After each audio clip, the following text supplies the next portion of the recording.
Dr. Estes, in your speech today, you said that your critics may be criticizing the wrong thing. Just what did you mean by critics criticizing things like corporal punishment, long hair, and things like that? What should they criticize, you think? Well, the real issue facing us in our schools today is whether or not young people are going to have a skill to market when they graduate. We know that 80% of our young people are not going on to get a college degree, and yet most of our high school programs across the nation are college preparatory oriented. We know that we ought to relate the paycheck to the report card, and yet our young people don't have a skill to market, you see, when they get out. Now, people are criticizing us across the board for all sorts of things except what they ought to be, and that is they ought to criticize us because we're not adequately preparing young people for the world of work.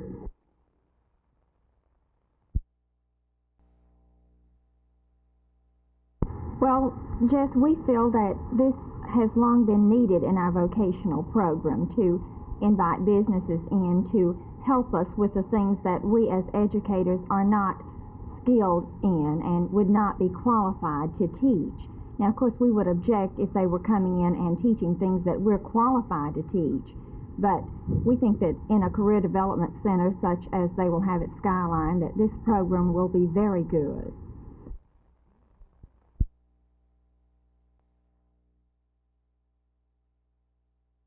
It's no easy job being a school board member in Dallas. It's estimated that each member spends at least 20 hours a week studying what other school boards are doing, making studies of their own, conducting and participating in committee meetings, and meeting with the community. Very seldom are they praised for their work, but often are they criticized. The people who occupy these chairs receive no compensation for their toils. They have all asked themselves why, and the reason most often comes back to see that the boys and girls of Dallas have the best possible education. This seat at one time belonged to Jerry Wheat. He resigned to take a job in Abilene, Texas, so it is now left up to the board to pick his successor. That person, man or woman, must live in the Pleasant Grove, South Dallas area. For Channel 8 News on the Move, this is Jess Brown.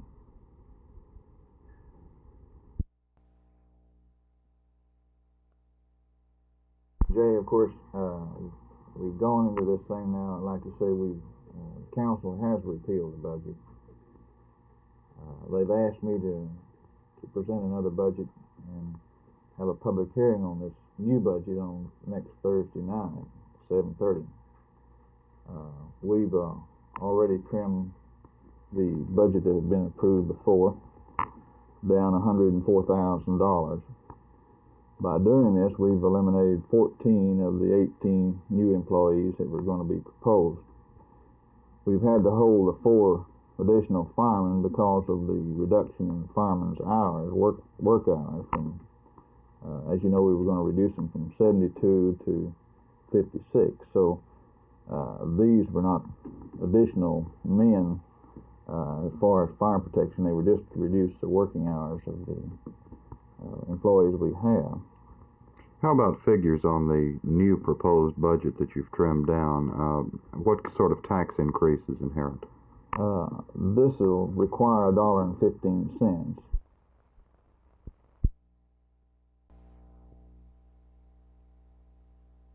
Well, our sewer program certainly will be a regional situation, and it will affect not only Garland, but Richardson and Plano, and could possibly even affect the city of McKinney.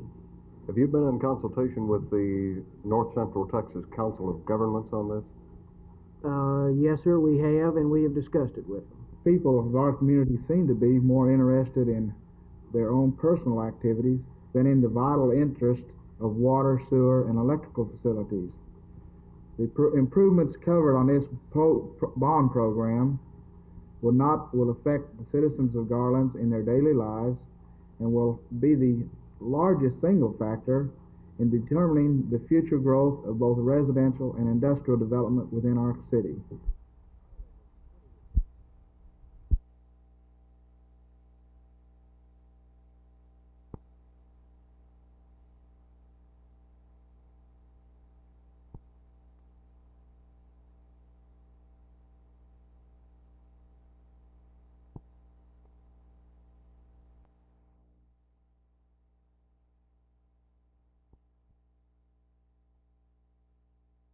I think that this nation must be aware, as the administration is and as I am, that our track record in respect to the health care of children in this nation is not very good.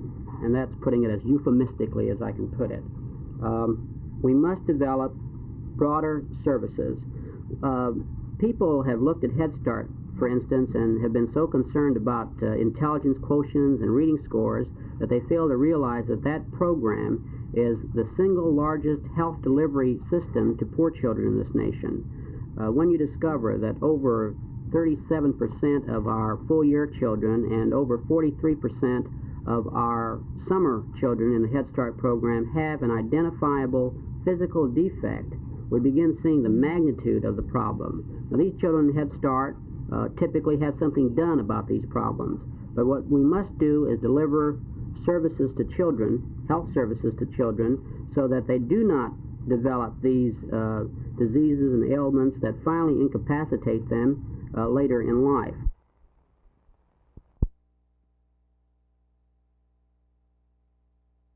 Sometimes I think the Vice President overstates the case. He is sounding a popular note.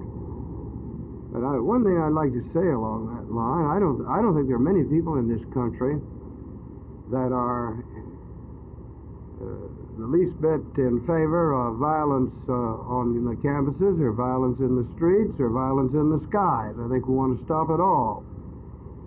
I think there's been more Republican rhetoric than there has been action in these areas. The administration didn't do anything until just recently about skyjacking. We've appropriated more money than the administration requested to try to stop crime in the streets. You're not going to stop crime in the streets by laws in Washington.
I'm one of the original planners of the Head Start program.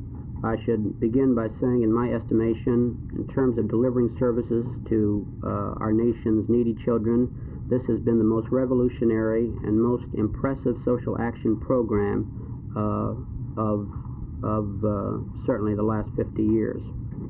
After having said that, I think that it would be a mistake to think that Head Start is the answer to our problem. Head Start still does not reach the number of children that need that particular kind of service. I would prefer viewing Head Start as the first stage in the development of a total delivery system of children's services. I think that we will move on from Head Start with increments of money. For instance, I think that the family assistance plan, the daycare monies there, if those were grouped with Head Start monies, we would immediately have a much larger base of money to work with and a much larger collection of children that we can serve.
So he got in there and because of, well, I'm real sorry, we can't get to where the money is. And I said, do you have anything loose? And he said, no. And this man made this remark. He said, well, I'll just blow this thing all to hell. But I said, now wait just a minute. We have teller's cages, and if you'll just be patient. He said, all right, pick the case up and let's go. And we went around and went back, and we got to the first two. And this is the only one that we got into to get the money. By that time, the plainclothesman had come in, and I'm always glad to see him. Who actually turned in the burglar alarm, the robbery alarm? Well, I'm sure there's several. I think the switchboard operator probably did. She knew what was going on? Yes. How did you let her know what was going on? Well, we have a way of knowing, you know, the sign. What goes through a man's mind when a fellow walks up to him and says he's going to blow him to smithereens if he doesn't do what he says? I imagine a lot of things go through your mind. You wonder what he went would through do. your mind? Well, what I went through my mind was I want to get the man the money so he wouldn't hurt anybody in the bank. I didn't want anyone hurt. But you wonder sometimes if a guy might get scared, you know, and then really do something that he shouldn't do. But I tried to act calm.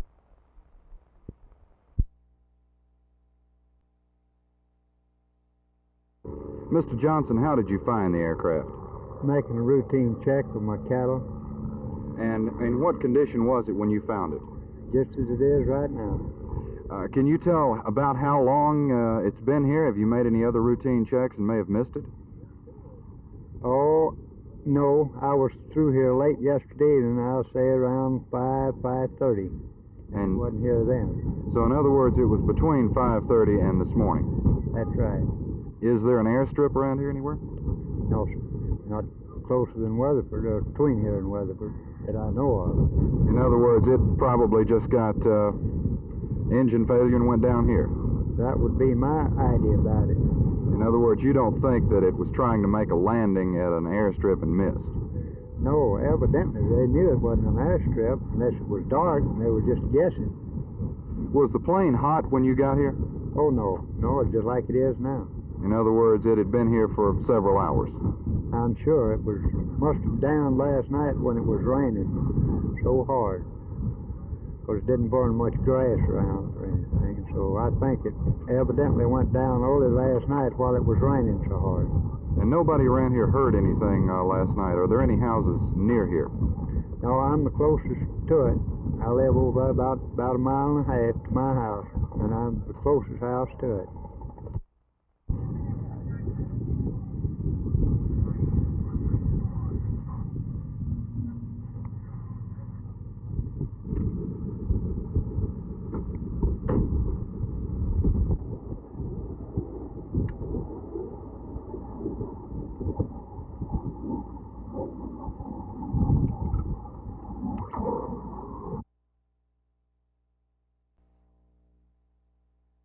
Well, no unusual problem. You can appreciate the fact that when 15 individuals get together and are responsible for selecting, for instance, $2 million worth of arithmetic textbooks for the state, that there would be differences of opinion. Now, the literature textbooks have been criticized for their language, some of it four-letter. Yes, I am violently opposed to much of the language that's used in some of the literature books that are being proposed. Have you voted against them? I have submitted a formal protest to our state textbook committee asking them to take the language of the gutter out of our literature books. I do believe that we ought to provide a broad background for our young people. I do not think that we ought to expose them to the language of the gutter. Well, Dr. Estes, are you opposed to those science textbooks that are alleged to teach evolution as a fact rather than a theory? I think some of the science textbooks that have been presented present the theory of evolution unfairly. They do not present the theory of evolution in an objective fashion, and I object strenuously to the way it's presented. Personally, you are pitching for books that tend to the minority student more. Could you explain? Yes, 37% of the boys and girls in the state of Texas are representative of ethnic minorities. About 40% of the students in the state of Texas come from the 7 large school districts in the state. And I feel that I should represent these students, and therefore I'm pushing for textbooks that would be appropriate and relevant to the needs of the big cities.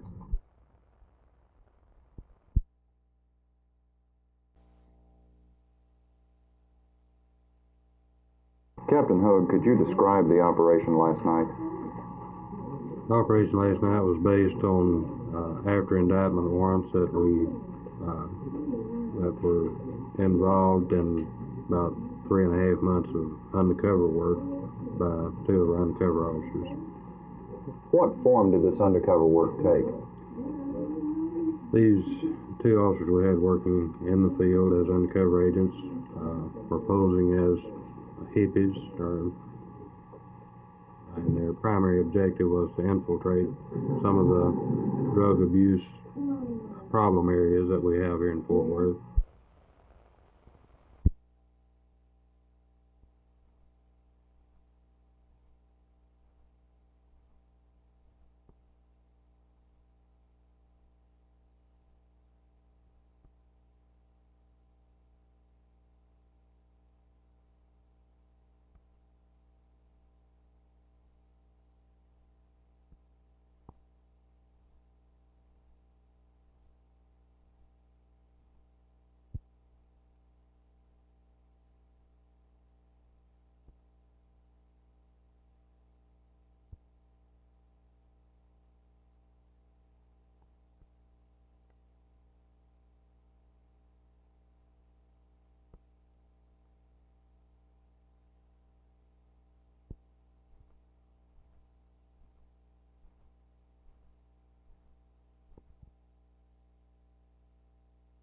Steve, this is your senior year, the year regarded as the Wooster year of recruiting. You 34 fellows have stuck together pretty well, haven't you? Yes, sir, I think we have. I'm real happy that all the guys have stayed together this long. I'm kind of worried about it, but it's coming along real good. What type of inducements did Coach Royal make you when he recruited you for Texas? Inducement? Bad word. What did he tell you? Well, actually, they just more or less gave me a really good idea that they wanted me to come here, and they were really interested in me. But that was about it, I guess. Looking back on your past 2 years, does any one game stand out? I think the one that really stands out more than anything to me is the Oklahoma game when we first started, when I was a sophomore, when we came from behind, made a long drive and won. That always stands out in my head real well.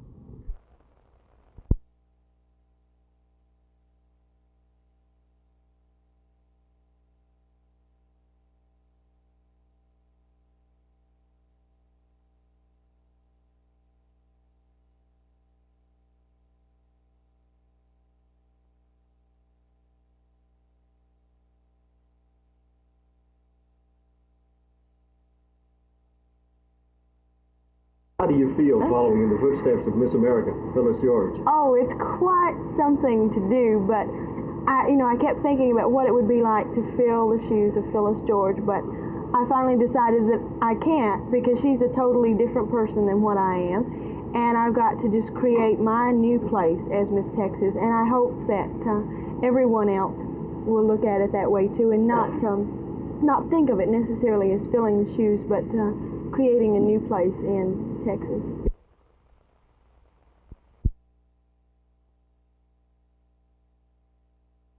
Well, everyone has feelings and everyone has emotions. I still believe, however, that a lot of laxity is due to a lack of discipline. There's a lack of discipline in the home, and then it breeds into society. Also, thank God to Christ for His blessings. The grace of the Lord and His Word are not preached and practiced enough. I will also say, although I'm not an authority on this, that basically it's also the fault of a lot of politicians who liberalize with the evils of today. There's only one way, either hot or cold, and they're taking the middle road, and you can't get nowhere this way. The respect of authority has gone down. Let's get along with them. You can't get along with evil. You have to get it out. And until you do that, you're going to have trouble. And that's what's happening today. They're mixing with each other, and they think they can find a solution by compromise. And you can't do it. It's either right or wrong.